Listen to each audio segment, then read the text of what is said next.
Hello everyone, today we are going to start with the Apert syndrome. Okay, so moving ahead with the Apert syndrome, this is a rare autosomal dominant disorder which is characterized by craniosynostosis. Now, what do you mean by craniosynostosis? Basically, in this disorder, in the Apert syndrome, you will see that the hands and the feet, there will be fusion of the bones of the hands and the feet, as well as there is a premature fusion of the skull bone also that can be seen. Moving ahead, what is the etiology? If I talk about etiology, the FGFR2 mutations is a reason. Another one is the KGFR. Now, what is the FGFR2 mutations? Basically, FGFR mutations lead to increase in the number of precursor cells. Whenever the number of precursor cell increases, this will enter into the osteogenic pathway, which will actually accelerate the whole procedure of bone formation. Now, what will happen? That increased bone formation will be there, and increased premature ossification, that is, you can say fusion of the bone, will be seen. Another etiological factor is the KGFR, that is the keratinocyte growth factor receptor. This also plays a very important role in the Apert syndrome. Moving ahead to the clinical features. In the clinical feature, you will see that age, usually it is seen in the neonatal period. Okay, talking about the gender predilection, the sex predilection, males and female child is equally affected.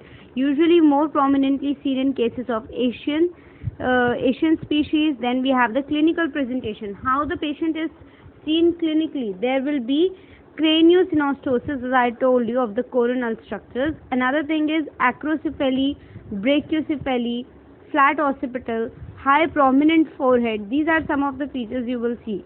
There will also be a low set ear. That means the ears, the placement of the ears or the ear set here is going to be lower than what we normally have, due to which hearing loss or deafness can be there. There is a normal to subnormal mentality that can be seen. Now, moving ahead to some ocular, particularly related to the eye features, there is down slanting peripheral fissures, hypertelorism, shallow orbits, proptosis, exophthalmosis, and depressed nasal bridge that can be seen. So you can see in the figure that the nasal bridge here is depressed. Another thing is that the forehead is really prominent. Okay. Another thing, you see that ears are placed lower to what we generally have. Generally we have the ears here, no? But here the ears are lower to what we generally have, due to which hearing loss can be there. Then you see there is a huge gap between the two eyes. This is also another feature. And facial disorientation can be seen. Other than all of these features, you see in this child that the bones of the hand and the feet are fused together. Okay, they are fused together. This is another very common feature of Apert disease.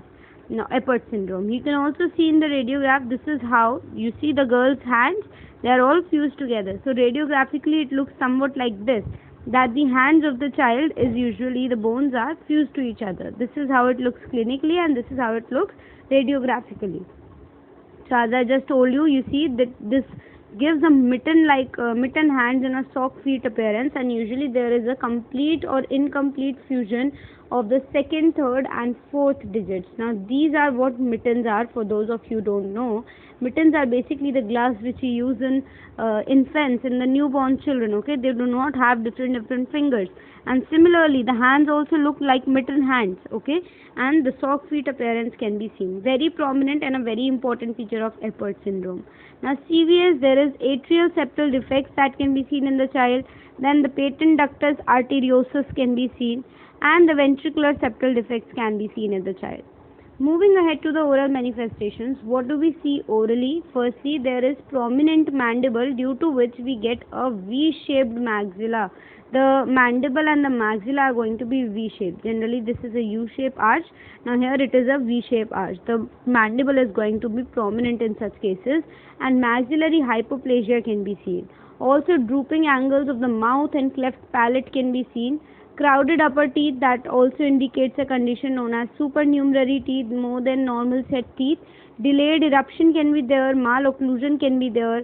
Shovel shaped incisor, very important. Shovel is basically this instrument, or I should say this tool that is used in gardening. Okay, that is used in gardening and architecture and those things. So these shape, this is the shape which acquires the teeth. This is the shovel shape, and this shape is acquired by the incisors prominently, and this is the shovel shape incisors. Another thing is the bulging alveolar ridges that can be seen. Coming to the last part of this syndrome, what is the treatment? Surgical care to reduce the brain compression can be done, and surgically, firstly, this is a harmless condition. There is no harm as such, but the thing is that obviously it makes a little difficult for the child to grow with this kind of pattern of hands and feet. So surgically we can treat this disorder.